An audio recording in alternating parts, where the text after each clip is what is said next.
Assalamualaikum warahmatullahi wabarakatuh. Waalaikumsalam warahmatullahi wabarakatuh. Perkenalkan, kami dari kelompok Sulawesi Selatan dan kami akan menampilkan drama kami. Perkenalkan, ini nama saya Muhammad Nasir itu sebagai pemeran. Perkenalkan, saya Abdul Zalan Alifan sebagai pengawal. Perkenalkan, nama saya Muhammad Nurul Faiz sebagai Raja Luwu. Perkenalkan, saya Emrah Zoya sebagai utusan raja, pengawal dan satu peran rahasia. Perkenalkan, saya Muhammad Alun Fauzan sebagai Raja Bone. Perkenalkan, nama saya Anton Ibrahim Dubai, saya sebagai narator. Perkenalkan, saya Mufidah Wuliazara sebagai narator 2. Perkenalkan, saya Adina Agus Media sebagai narator. Perkenalkan, nama saya Laura Yusuf sebagai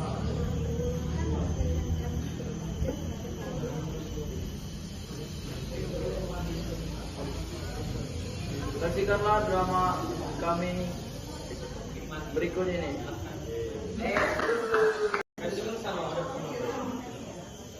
Dahulu kala, terdapat sebuah negeri yang bernama Negeri Luwu.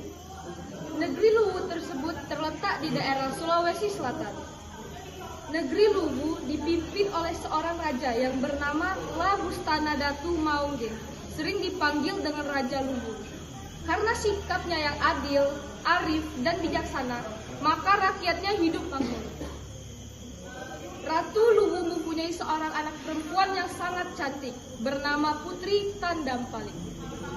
Kecantikan dan perilakunya telah diketahui oleh banyak orang, termasuk diantaranya ialah Raja Bone. Cepat kau perintahkan untuk mengutus beberapa perwira ke negeri seberang untuk meminang putri, untuk melakukan pinang terhadap Putri Tandampalik. Baiklah Baginda Raja, hamba akan pergi ke negeri seberang bersama dengan beberapa perwira untuk meminang Putri Tandampalik. Berlokasi di Kerajaan Luwu, mendengar hal tersebut, Datuk Luwu menjadi gusar. Sebab menurut adat Luwu, seorang putri dari Luwu tidak dapat menikahi dengan lelaki di luar sukunya.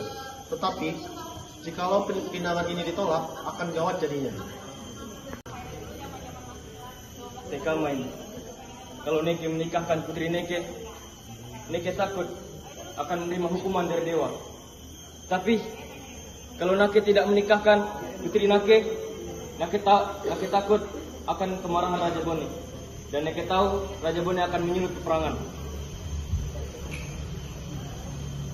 Tiba-tiba, Putri Tandampalik. Ampun Ayahanda, tampaknya Ayahanda begitu besar. Apa yang menyebabkan Ayahanda demikian? Tidak apa-apa anakku. Ayahanda hanya merasa tidak enak badan saja. Baiklah kalau begitu Ayahanda, Nake ingin pergi tidur. Nake Baik. sangat mengantuk. Baiklah anak. Ampun Baginda, Nake telah mencoba berbagai macam cara, tapi Nake tidak juga dapat menyembuhkan Tuan Putri. Oh, mungkin inilah hukuman dari para dewa karena aku telah berani melanggar perintahnya. Baiklah kalau begitu. Mau tidak mau, Nake harus membuang putri agar penyakitnya tidak menular ke rakyatku. Hari pun berganti hari.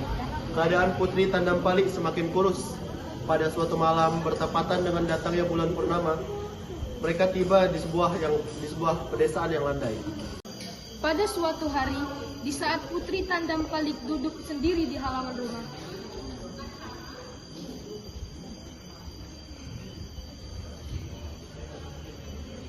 Mengapa penyakit Nake ini belum sembuh juga? Apakah ini merupakan kutukan dari dewa? tiba-tiba datanglah seekor kerbau bule. Putri Tandampalik menyangka kerbau itu akan memakan tanaman sayur yang tak jauh dari tempatnya. Tetapi kerbau itu malah mendekati Putri Tandampalik dan binatang tersebut menjilati permukaan kulitnya yang membusuk.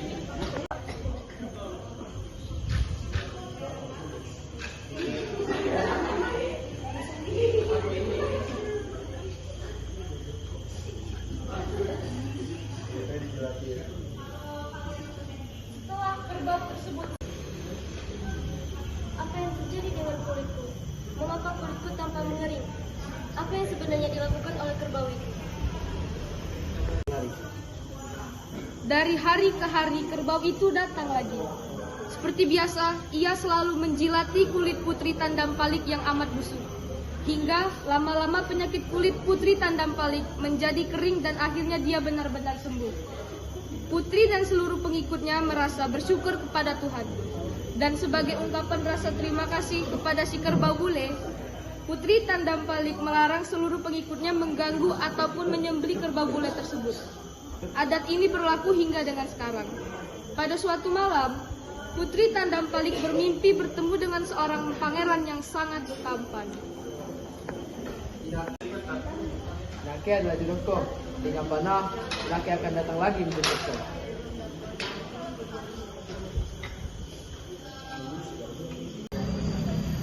Penasehat, nampaknya laki melihat daratan. Bisa kita berhenti sebentar? Baiklah Putri, pengawal, cepat laburkan rakit itu ke sana. Kita akan beristirahat sebentar.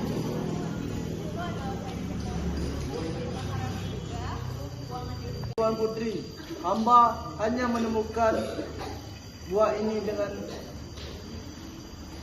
hamba menemukan buah yang berwarna hijau.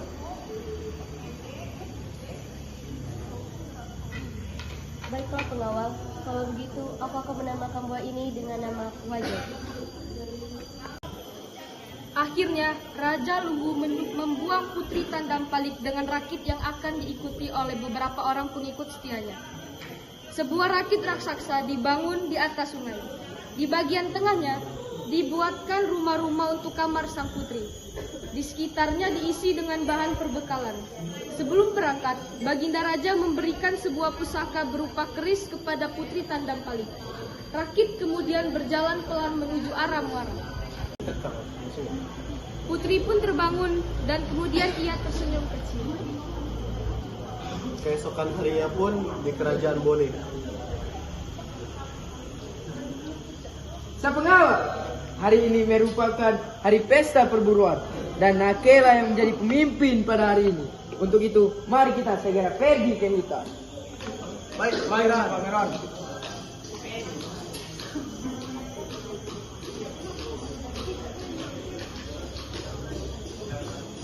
Begitulah hati dari hutan. Pangeran tergoda oleh seekor rusa. Kemudian dia mengejar rusa hingga masuk ke hutan yang lebat.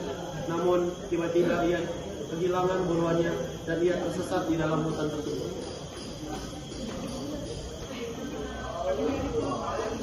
Sekama ini, Nake tersesat di dalam hutan yang lebat dan tak tahu jalan pulang. Di dalam gelapnya hutan, ia melihat api dari sebuah perkampungan. Sepertinya di sana ada perkampungan.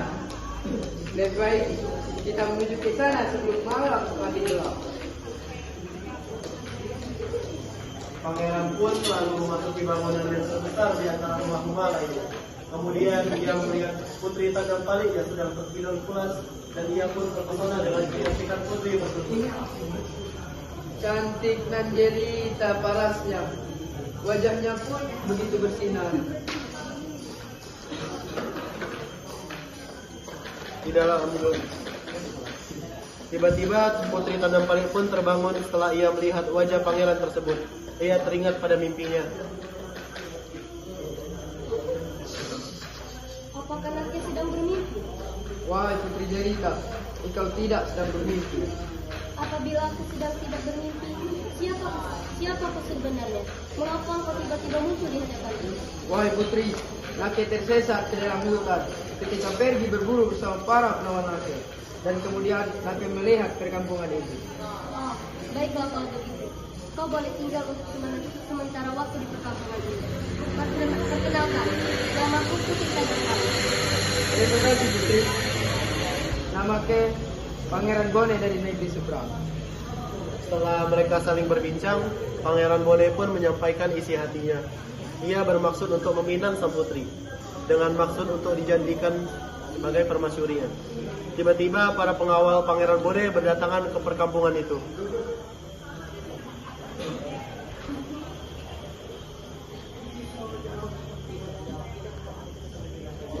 Pangeran, kami sudah lama mencarimu. Apakah Tuhan baik-baik saja, Di? Ya, Nake memang tersesat semalam. Tapi Nake semalam tak kurang suatu apapun. Baiklah Pangeran, Anda sudah dipanggil Paduka Raja untuk segera kembali ke kerajaan sekarang juga. Baiklah pengawal, tetapi sebelumnya ada yang ingin Nake bicarakan kepada putri. Jadi kalian tunggulah sebentar. Meski hatinya ingin tetap tinggal, Pangeran Bone harus segera pulang ke kerajaan. Ia pun pamit kepada sang putri. Hati-hati apabila Paduka Pangeran pulang. Pastilah banyak mara bahaya yang menghalangi perjalanan Paduka Pangeran. Baik putri, Nake akan pulang. Kau juga harus menjaga diri. Baik Pangeran, Nake akan selalu menjaga diri Nake. Akhirnya Pangeran Bone pun pulang dengan wajah yang murung. Beberapa hari kemudian di kerajaan Bone,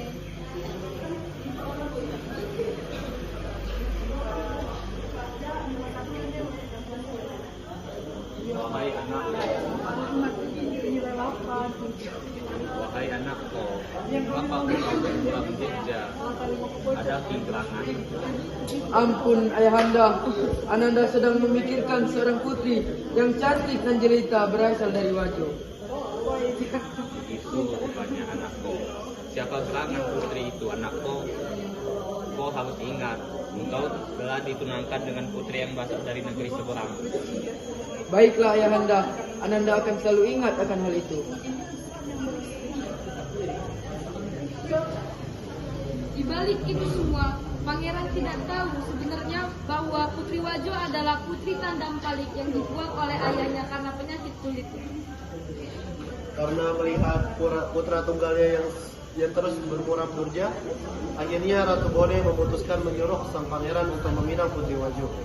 Putri Wajo yang tak lain adalah putri Tandampalik menyambut kedatangan sang pangeran dengan sangat gembira. Wahai Putri Wajo yang cantik dan jelita, maukah engkau menjadi pendampingku? Nake mau menerimamu sebagai suami Nake, tetapi Nake harus meminta izin kepada ayahanda terlebih dahulu sebelum Nake menerima. Baiklah putri, Nake akan menunggu izin dari ayahku. Sebagai tanda persetujuan, Putri Tandampalik memberikan keris pusaka pemberian ayahanda kepada Pangeran Bone.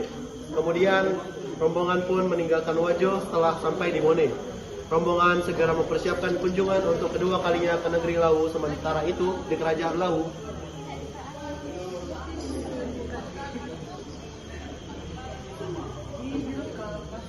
Ayahanda, ibunda, Nake pulang. Oh anakku, penyakitmu sekarang sudah sembuh.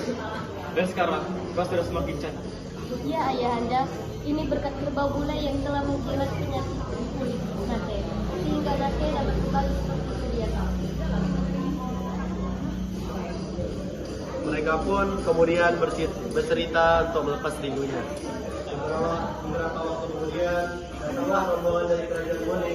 Pangeran Bone terkejut begitu melihat bahwa yang akan disajikan dengan pria Putri Wajo yang tak lain adalah Putri Tandampalik. Akhirnya mereka melangsungkan pernikahan dengan Putri Tandampalik di Bojong ke kerajaan Bone. Mereka hidup bahagia di tengah-tengah rakyat yang mencintainya. Demikianlah asal mula orang Sulawesi Selatan tidak boleh menyembelih kerbau. Boleh.